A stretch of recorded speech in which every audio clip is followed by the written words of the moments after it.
Hi, I'm Rob Walton from Dashing Blades Barbershop in Coventry, and I'm here today to talk to you about Captain Fawcett's Bay Rum Tonic. The hair tonic can be used for a number of things. It's quite a light hold. You can spray it onto condition, you can use it in the roots to stimulate hair growth. It's great for little flyaway hairs and it adds a lovely texture to the hair. It can also be used to protect the hair when you're blow drying.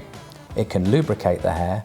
It breaks down existing products in the hair, and it can also be used as a base product for more advanced styles.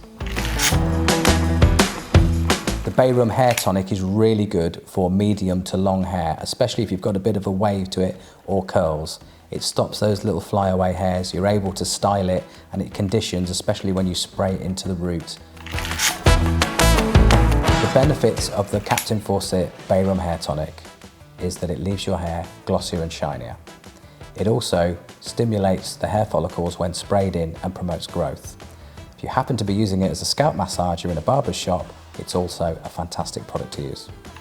The best way to use the hair tonic is to spray from about a foot away, lifting the hair so you're able to see the roots of your hair, spray into the root and the hair, and then massage it in with your fingertips. Once you've massaged it with your fingertips and you've got that lovely, beautiful shine, you can then either comb it or style it into place. One of my tips is spray it in before you go to bed and leave it in. Allow it to do its thing. It will revitalise and re-stimulate your hair, and then in the morning you can style and go about your day.